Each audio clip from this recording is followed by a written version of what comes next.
Okay, हमने maths का series start किया था पेपर पैटर्न के हिसाब से। उसमें हमने क्वेश्चन 1, 2, 3 एंड 4 कंप्लीट किया।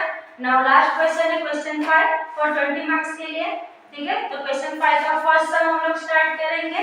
चलो तो स्टार्ट करते हैं। फर्स्ट सम है हमारे पास एन अनगैस्ड कॉइन। ठीक है, अनगैस्ड कॉइन। अनगैस्ड कॉइन का मीनिंग क्या होता है? आपने ये किया तो हेड एंड टेल दोनों को इक्वल चांसेस रहता है। ठीक है, कैसा रहता है? इक्वल चांसेस में लिखवा दी वो सब। And अनकैश्ड coin is tossed 4 times. कितने टाइम्स? 4 टाइम्स। यानी समझो 4 कॉइंस है, उसको 4 टाइम्स उन्होंने टॉस्ट किया। ठीक है, तो प्रोबेबिलिटी कितने की हो गई? 16 की। ये सिर्फ एक्सपेंड कर रही हूं, मैं सब में सब लिखवा रही हूं। ठीक है, ये हुआ। फिर what is the probability of getting? क्या बोला यहाँ पे कि हमें प्रोबेबिलिटी ढूंढनी है किस चीज की होगी? फर्स्ट बोला है कि 3 हेड्स होने चाहिए और सेकंड बोला है कि एटलीस्ट 1 हेड। ठीक है, 3 हेड होने चाहिए या फिर एटलीस्ट 1 हेड। तो पहले हम लोग जो हमें सेंटेंस दिया उसको एक्सप्लेन करके लिख देते हैं, उसके बाद सम के ऊपर रहते हैं। ठीक है, तो आंसर स्टार्ट करते हैं। लिखो answer. A coin has been tossed 4 times. ठीक है, लिखते ही जाओ। A coin has been tossed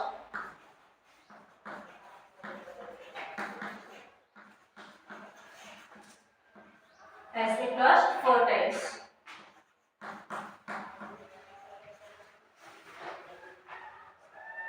ठीक है, तो if 4 coins are tossed, लिखो if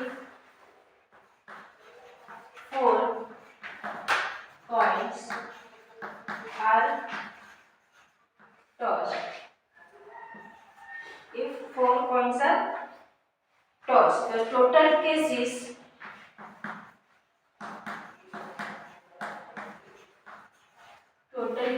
मैंने अभी आपको बताया कितने होने चाहिए total cases?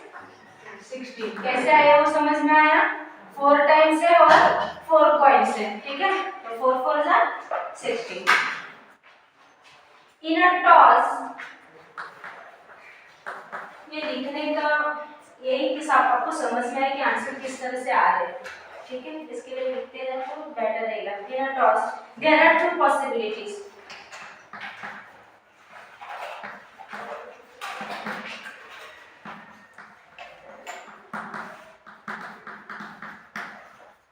There are 2 possibilities. बताओ पॉसिबिलिटी 2 कौन सी हो सकती है? मैंने जब सम पढ़ा तभी आपको एक्सप्लेन किया। 2 पॉसिबिलिटी कौन सी? एक तो टेल हो सकता है, एक तो हेड हो सकता है। ठीक है, तो टेल और हेड, टेल और हेड। सो द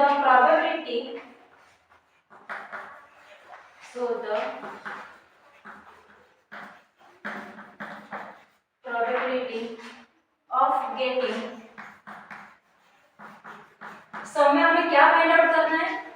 सिर्फ हेड ही है, 3 हेड या एटलीस्ट 1 हेड, यानी हेड ही है, टेल नहीं है। ठीक है, तो the probability of getting head. ठीक है, देखो प्रोबेबिलिटी ऑफ गेटिंग हेड कितनी हो सकती है? बताओ चांसेस कितने हो सकते हैं? प्रोबेबिलिटी यानी क्या? चांसेस। तो कितने चांसेस हो सकते हैं कि हेड आने के? पहले तो हमारे पास पॉसिबिलिटी कितनी है? 2। एक तो टेल आ सकता है, एक तो हेड आ सकता है। तो पॉसिबिलिटी ऑफ गेटिंग हेड कितनी हो गई? यहाँ से एक ही ना। ठीक है, तो क्या हो गया वो 1/2, यानी 2 में से चांस एक ही आ सकता है उसका। ठीक है, तो 1/2। यहाँ तक समझ में आया? ठीक है, अब हमें सम में चाहिए क्या? जब टॉस ये कर रहे हैं हम लोग, कॉइन टॉस कर रहे हैं, तो चाहिए क्या? हेड चाहिए। ठीक है, तो लिखो आगे। लेट सक्सेस मींस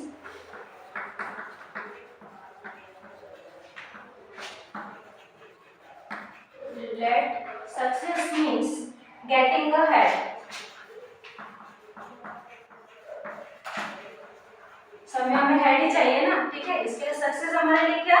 हेड है। ठीक है, तो therefore P is equal to P यानी probability, P is equal to यानी P ब्रैकेट में सक्सेस तो वो है हमारे पास सक्सेस यानी क्या? हेड। ओके, और and Q is equal to probability of failure. बताओ तो क्या आएगा फेलियर में? क्या आ सकता है? फेलियर में क्या आना चाहिए, टेल, ठीक है। तो यहाँ पे क्या हो जाएगा, प्रोबेबिलिटी ऑफ टी यानी टेल। इजी था यहाँ तक तो, ठीक है। लिखो आगे, ऑल्सो सिंस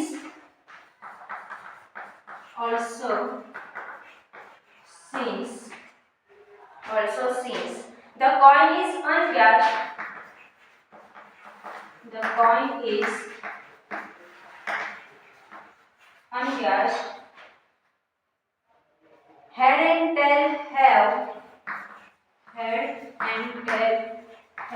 ये पूरा लिखा आप लोग, head and tail ना, head and tail have equal chance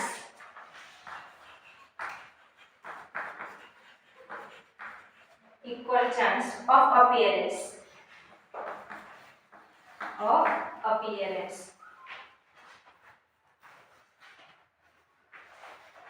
सब में हमें बोला है ना कि अनव्याज्ड कॉइन, ठीक है। अनव्याज्ड का कॉइन, अनव्याज्ड कॉइन यानी कैसा, वहां पे कोई पार्शियलिटी यानी दोनों को इक्वल चांस मिल रहा है, हेड को और टेल को, ठीक है।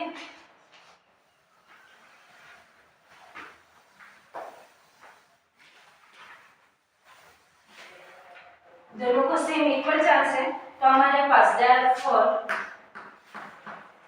Probability P is equal to Q is equal to 1/2, दोनों को इक्वल चांस है, ठीक है। पास हो या फेल हो, दोनों को इक्वल चांस हो 1/2। यहाँ तक कंफ्यूजन है कोई, समझ में आ रहा है यहाँ तक, ठीक है। सिर्फ लिखते ही जाना है क्या है, ओके। नाउ आगे लिखो, नाउ अब हमें जो फाइंड आउट करना है वो, ये पहले पूरा सिर्फ एक्सपेंड किया हमने सम को, ठीक है। स्टार्टिंग में सिर्फ एक्सपेंड किया सम को, अब जो सम में है मेन थिंग यानी जो हमें फाइंड आउट करना है वो लिखना है, okay.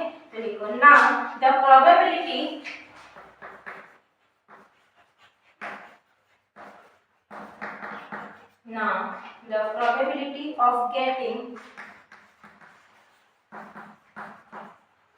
of getting our successes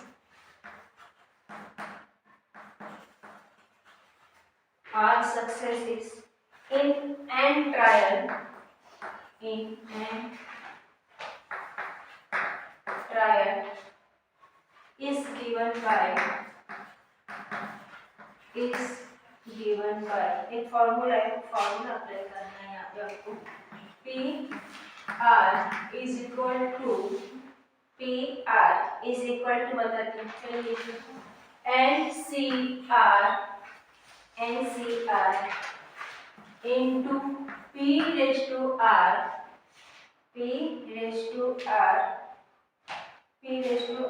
into Q n minus R. Now the probability of getting R successes in an trial is given by, ये हमारे पास फॉर्मूला है, हमने एज्यूम कर लिया कि R सक्सेस है एंड n है वो आपका ट्रायल है, ठीक है। नंबर्स ऑफ ट्रायल, कितनी बार ट्राई किया हमने, तो कितनी बार ट्राई किया, 4 टाइम्स है, ठीक है। R सक्सेस यानी यहाँ पे हमारे पास वर्ड कितना है, फर्स्ट 3 इयर्स एंड सक्सेस कितने होने चाहिए, 3 इयर्स, समझ में आया। तो R उनके पास कितना है, 3 और n कितना है, 4। ये समझा ना सबको, कि को डाउट है किसी को, n यानी नंबर ऑफ ट्रायल, कितने बार ट्राई किया उसने, 4 टाइम्स, 4 टोस ना, ठीक है। तो 4 टाइम्स और R यानी सक्सेस हमारे पास कितने हैं, 3 हेड्स है, ठीक है। तो ये हमें यहाँ पे अभी अप्लाई करना है, तो स्टार्ट करके आगे लिखो, है हियर, ये लिख दो, here n is equal to कितना है, 4, ओके। ये नीचे का साफ कर दो ना, लिखते ही जाएगा ना साथ में।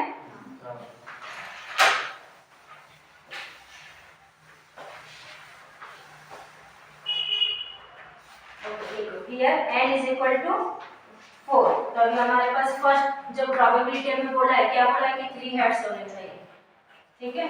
3 हेड्स होने चाहिए, यार 4, p कितना है यहाँ पे हमारे पास 3, प्रोबेबिलिटी ऑफ 3, ठीक है। अब फॉर्मूला के अंदर आपको अप्लाई करना है, तो NCR, n कितना है हमारे पास 4 है, ओके। ये जो भी फॉर्मूला उसके अंदर सिर्फ रखना है वैल्यू, ओके। तो n हमारे पास कितना है 4, C R कितना है हमारे पास 3, क्लियर है ना ये, ठीक है। इनटू P की वैल्यू कितनी है हमारे पास लिखा, therefore p is equal to q is equal to कितना 1/2। ओके, यानी कि p और q दोनों की वैल्यू कितनी है 1/2। 1/2 कैसा है समझा ना, इसके पहले हमने पूरा एक्सप्लेन किया, इसके ऊपर ही लिखा पूरा, ठीक है 1/2 का, क्लियर है। तो यहाँ पे भी अभी p की वैल्यू आपके पास 1/2 और r कितना है, r कितना है 3, ओके, इनटू ये इसमें डॉट का मीनिंग क्या होता है मल्टीप्लाई ना, सब पता है ना ये, ओके। और q की वैल्यू कितनी है 1/2, n कितना है हमारे पास 4 और r कितना है 3। अब इसको सॉल्व कर पाओगे, करो फर्स्ट 4c3, पता है हम लोग करते थे फैक्टोरियल में, I think second chapter something उसको ली 4c3, यानी कि 4 को कहां तक लेना है 3 के एंड तक, तो 4 into 3 फैक्टोरियल जाता है, अब ये 3 है तो यहाँ पे ऐसे हम लोग लिख सकते 3 into 2 into 1, तो यहाँ पे भी बढ़ाना पड़ेगा और लास्ट में ये कंटिन्यू होने वाला है ना पूरा, ठीक है। तो हम लोग ये ना लिख के डायरेक्ट अभी 3 फैक्टोरियल तक ही लेना, तो ये सब जरूरत नहीं है लिखने की, ठीक है। तो ये डायरेक्ट 3 फैक्टोरियल यहाँ भी ये दोनों बाजू कटी हो जाएगा, इसके लिए आगे बढ़ाने की जरूरत नहीं है उसको, समझ में आया ना। ये जहां तक रहता है वहां तक ये ऊपर लेते हैं, क्योंकि उसके बाद वो कटी होने वाला है पूरा, ओके। इसके लिए 4 into 3 upon 3 into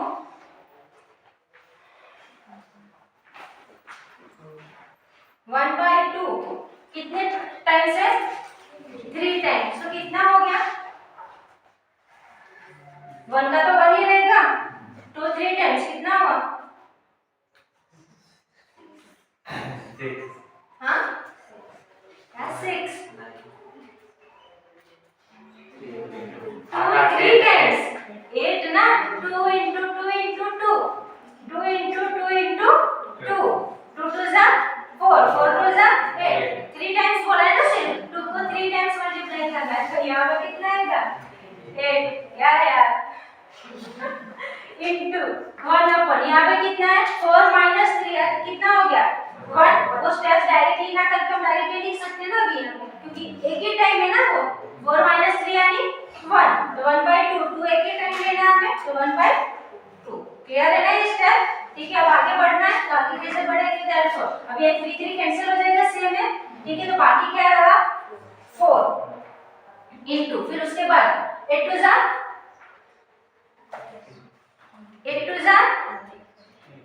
60, ठीक है, तो 1/60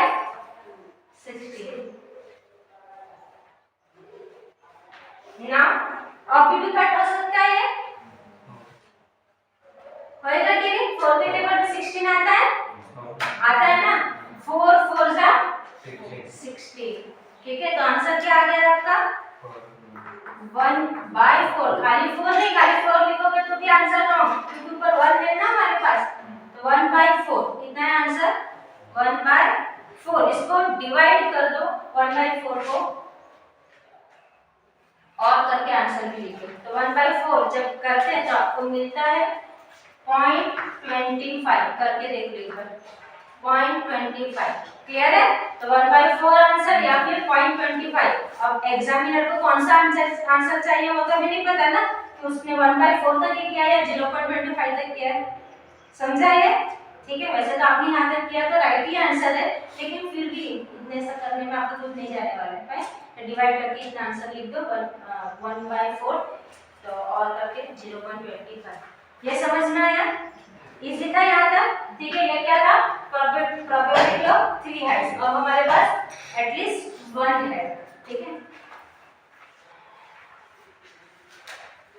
ये सब कर दो, ओके।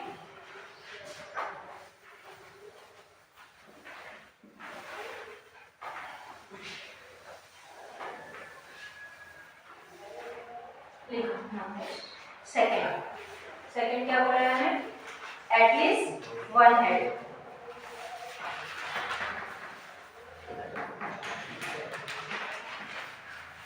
एटलीस्ट 1 हेड, लिखो इसके अंदर थोड़ी सी राम कहानी, थोड़ी सी नहीं ज्यादा नहीं, ठीक है। लिखो द प्रोबेबिलिटी, ये लिखने से सिर्फ आपका कांसेप्ट क्लियर होगा, और कुछ इसके लिए लिखवा दो, नहीं तो हम डायरेक्ट भी कर सकते हैं इसको, ओके। लेकिन जब आप वापस रिपीट करोगे तो ये कहाँ से आया समझेगा ही नहीं, सो बेटर हमें लिख के करो, ठीक है। The probability that at least one head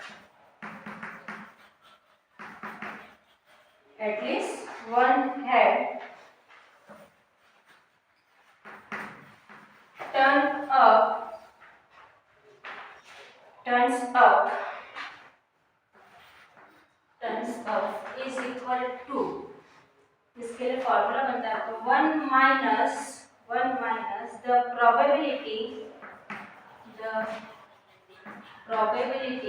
पूरा लिखो आप लोग, that no head appear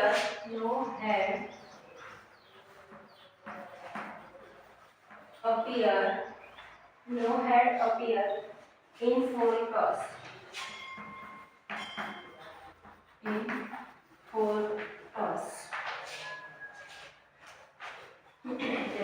यहाँ पे क्या बोला था, probability that at least one head turns up, यानी कि यहाँ पे सिर्फ हमें बोला एटलीस्ट वन, ठीक है, एटलीस्ट वन, यानी एक हेड मिला तो बाकी के जो 4 टॉस हम करेंगे उसमें हमें हेड्स वापस नहीं आना चाहिए, क्योंकि एटलीस्ट वन ही है ना यहाँ पे। इसके लिए वहाँ पे जितने भी रहेंगे उसको माइनस करना है 1 में से, हमें तो एक ही चाहिए एटलीस्ट वन हेड, ठीक है। तो 1 minus that the probability that no head appear in 4 toss, और एक सेकंड बनता है यहाँ पे ये पिन वाला है, देखो 1 माइनस the probability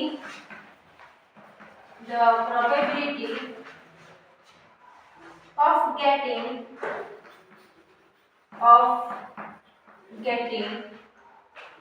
क्या हो सकता है,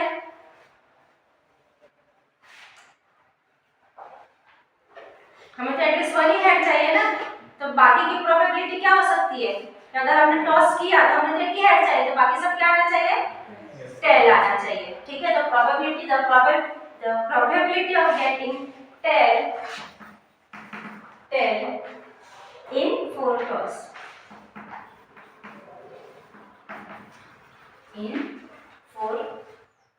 टॉस, ठीक है। अब हमारे पास आंसर है 1 minus the probability of getting tail in 4 toss, इसकी वैल्यू क्या है बताओ जरा, probability of getting tail है, probability of getting head, उसकी वैल्यू हम लोगों ने लिखी थी, अभी तक मैंने ऊपर रखा है 1/2, ठीक है। तो 1/2, और चांसेस कितने हैं हमारे पास, टेल इन 4 टॉस, तो कितने टाइम्स है, 4 टाइम्स। कोई डाउट, कोई शक बेशक क्या, ठीक है। देखो चलो अब इसको सॉल्व कर पाओगे, 1 माइनस 1 का तो 1 ही रहेगा, 2 मल्टीप्लाई बाय कितने बार, 4 टाइम्स, ठीक है। तो 2 1 जा 2 1 जा 2 1 जा 2, कितना आता है, कितना आता है 16, 1/16, समझा ना, ओके। अब इसको सॉल्व करो, आंसर बताओ कितना आता है,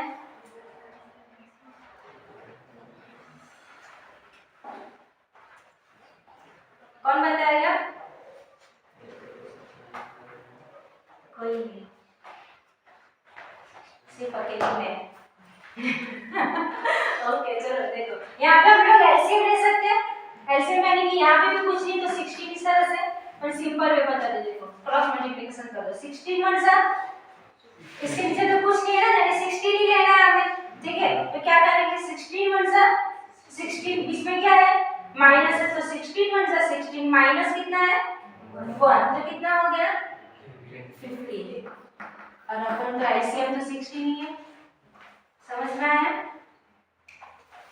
तो आंसर हमारा 15 डिवाइडेड बाय 16, और 15 डिवाइडेड बाय 16 करके आंसर निकालो, जो आंसर आया वो कितना आता है, तो आंसर आता है आपका पॉइंट,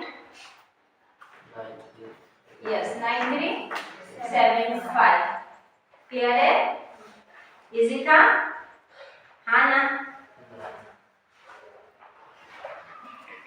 ठीक है। तो ये फर्स्ट सम कंप्लीट हुआ, बाकी के जो सम है वो हम लोग नेक्स्ट लेक्चर में देखते हैं, सेकंड थर्ड, ठीक है, सेकंड थर्ड नेक्स्ट लेक्चर में, उसके बाद नेक्स्ट लेक्चर में थर्ड फोर्थ फिफ्थ इस तरह से कंप्लीट करेंगे। Okay, thank you.